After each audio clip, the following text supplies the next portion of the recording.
Am I the a-hole stories? Am I the a-hole for not treating or considering my step-grandkids as my grandkids? I am 43 male and I have 4 children, 24 female, 23 male, 20 male and 18 female.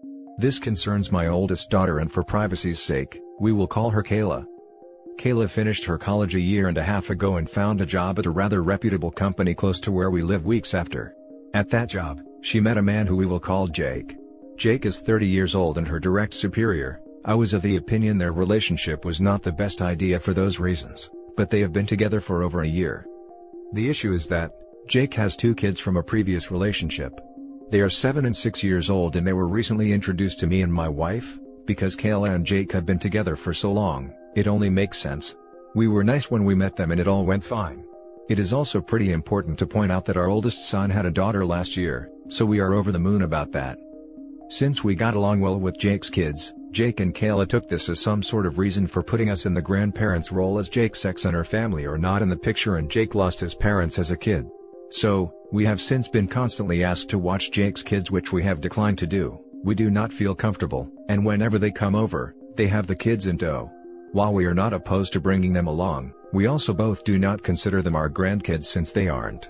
I mean, they are our daughter's boyfriend's kids that we met a couple of times, not sure what they expect here.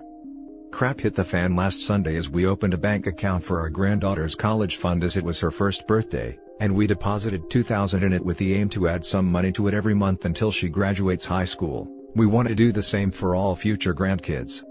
Jake and Kayla asked me if we opened an account for Jake's kids too. I was surprised by the question and said no. They asked if I would on their birthdays, and I said no, adding that I didn't even know their birthdays. A huge argument with lots of screaming ensued where I was forced to tell them both to leave because it got very heated. This was 2 weeks ago and Kayla has not reached out since. We are really close, so this is very weird to say the least, and I have been doubting what I said more and more. I was wondering if we are missing something and if we are the a-holes in this situation? Now for the top comments. Not the a-hole, the entitlement here is off the charts. Jake and Kayla aren't even married, so they aren't even her step-kids, let alone your step-grandkids. If and when they get married, then you may have to reevaluate this. But for now, it would be super weird to be expected to open accounts for kids of your daughter's boyfriend. I just think the entire concept is weird. And I am not sure how I am supposed to feel the same about them as I do my granddaughter. Obviously, I am not rejecting or trying to exclude them, but Jake's kids are not my grandkids. Not the a-hole. They are not married. These are not even her stepchildren. What a crazy idea. And if they break up, what happens? Even if they did get married, you are free to do with your money what you want. That is why it feels awkward even if they were married. I doubt I'd feel the same as I do with my son's daughter about kids I have no relation to. Not the a-hole. If they were married and the kids been in your life for years, it would be different, but these are just your daughter's boyfriend kids that you just recently met. The fact that Jake was a part of the argument is concerning, because at least Kayla looks at it as not being fair because her brother got money. But Jake is upset that his girlfriend's parents aren't giving money to his kids, is ridiculous. Yeah. I am not happy about Jake forcing himself into the argument either. Now for the next story. Am I the a-hole for taking my boys on a picnic after my sister lied about her child-free wedding? I, 32, married Paul, 39, 14 months ago. I have 2 stepsons that I adore so much. They're 7 and 11. My family are fine with Paul, but aren't involved with the kids much. Although they treat them well, they don't show affection or love. I've stopped attending family gatherings because I've been told to not bring the boys with me, which is unacceptable to me and very disrespectful. My family tried to look for excuses to justify their behavior of trying to leave my boys out of family functions. But last month, they invited us all to dinner and it went fine. Paul was shocked but happy that my family finally worked out the issue and slowly started including the boys. Last week was my sister's wedding. She sent me an invitation before, then told me they're having a small celebration with no kids. A child-free type of celebration. Once my brother confirmed he was coming with his wife and leaving the kids home, I thought that I could go since the no kids rule was for the entire family. That is until my cousin called me the night before the wedding. She's a relative and she doesn't know exactly what's going on with my family, and she's been good to Paul and the boys.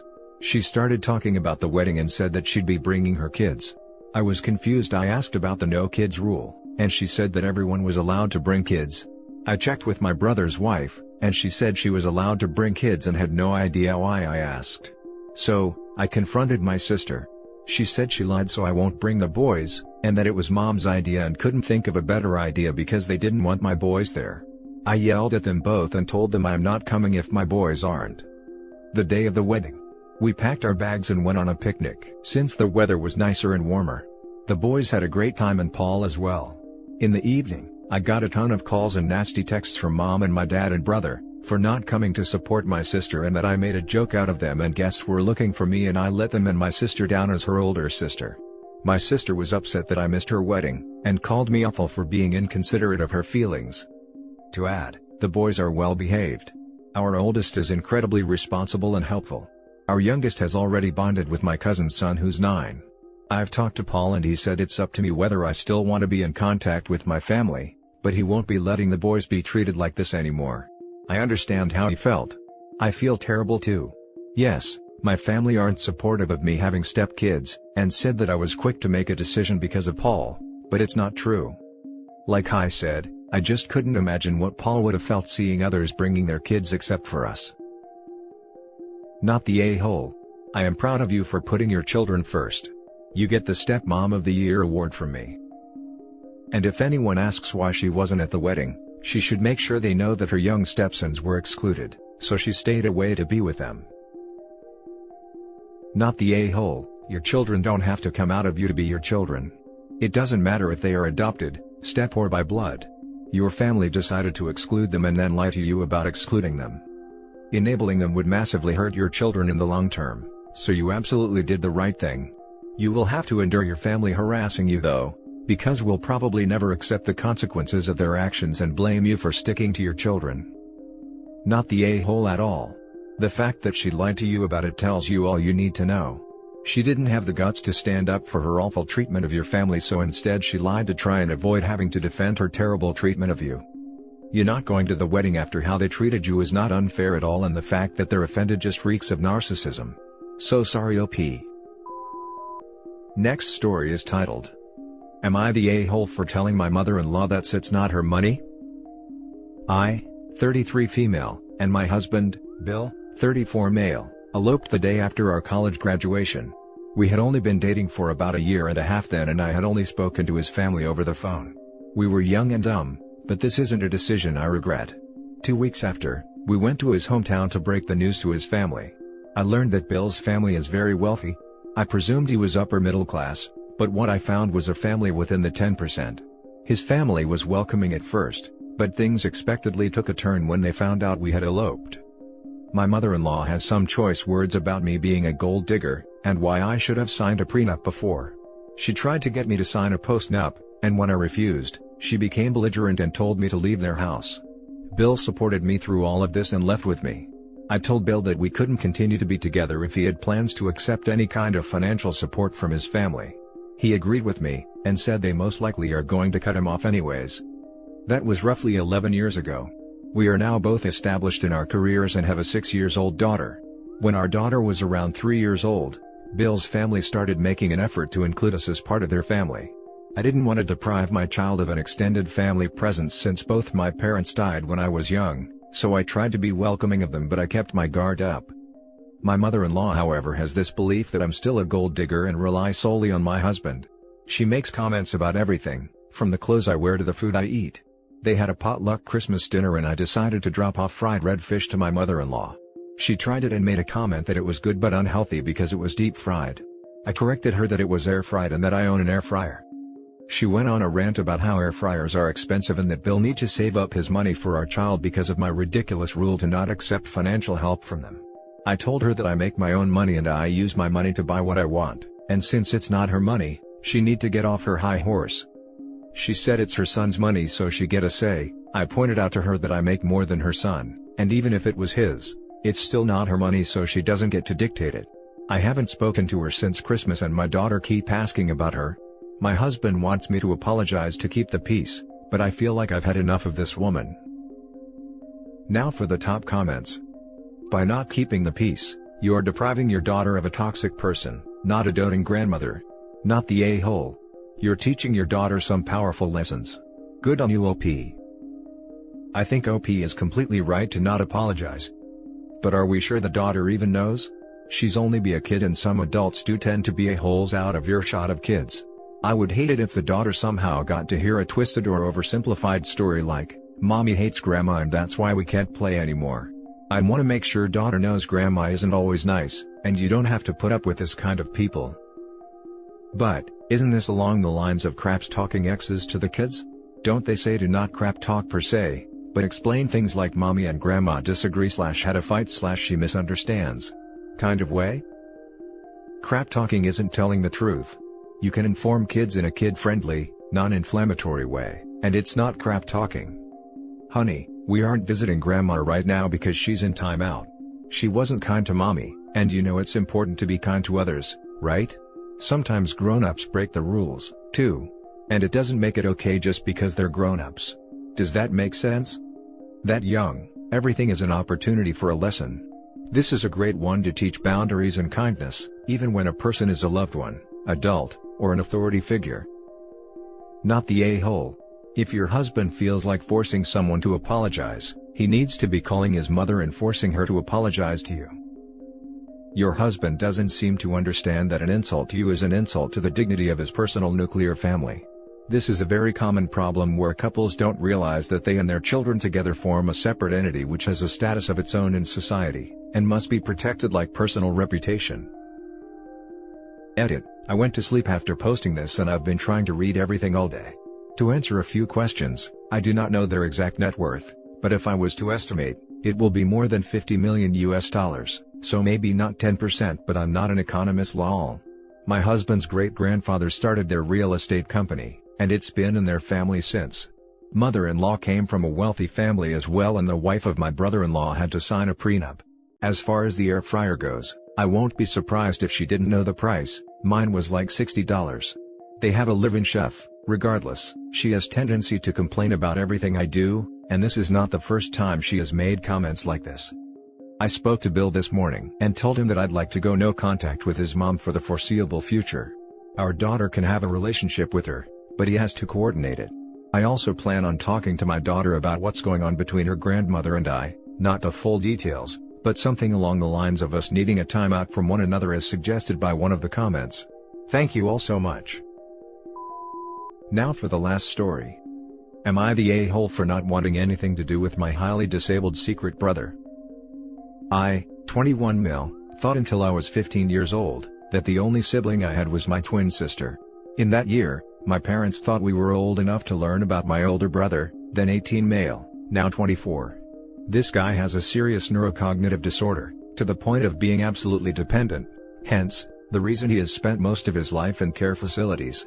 My parents have been present in his life, paying for his care in good places and visiting him regularly, but they never included him on our family's daily lives, didn't brought him home for holidays or spoke about him very much. My extended family knows he exists, but I am sure they don't know his name. Back then, it was shocking, but my parents never forced us to interact with him, and in my case, I kind of shrugged it off. Never wanted an extra brother, and for me, he was a stranger. On the other hand, my sister decided to create a relationship with him, joining my parents' visits. Apart from that, it's hard to speak about other kind of bond. This year, my father had a health scare. He is fine now, but as you can guess, he is thinking about possible scenarios. That includes, who would take care of my brothers if he and mom die? The quick answer is me and my sister, but I told them that, as far as I am concerned, my brother doesn't exist. If the circumstances came where I was the last resource, I would just let him slip into our country's social care programs. Which, being honest, are kind of bad. For you to understand better, even with the mental state he has, among other issues, he is otherwise healthy, and is expected to live well into his 40s, even if his psychological age is the one of a 3 years old. His current care is highly expensive, and I don't want to have that kind of economic burden in my life because of someone I have seen, without exaggerating, 3 times. Curiously, my parents understood and told me they are trying to leave him a lot of savings, hoping that at least I could deal with all the administrative burden. If the money ends before he dies, they don't expect my help. I accepted that. Who is really mad, is my sister. As I told you before, she chose to be involved, and unlike me, is unable to think about letting him die in some government hospital. Nevertheless, she knows that the economic impact would be tremendous, and thinks that if the need came, I am obligated to help her 50-50. She also resents the fact that I just don't care or love our brother in any way or form, even after years of her trying to guilt-trip me on being there for him. Obviously, we are all dealing on hypotheticals. I hope my parents don't die in the close future, but it all has left a dense aura in our home. The answer may be obvious, but I am curious if, considering the only thing I share with this guy is the DNA, I am the a-hole for not wanting to take care of him. Not the a-hole. Your parents are major a-holes though.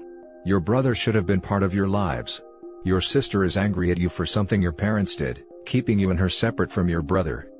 Also, and most significantly, your parents should have been planning much sooner for funding for health care for your brother for his remaining years. How would your sister feel if your parents willed their estate to be liquidated and put into a fund to support your brother? Because practically that's probably what they'll have to do. Karma sucks. Not the a-hole. A sad situation. The only a-holes are your parents for keeping him a secret for so long.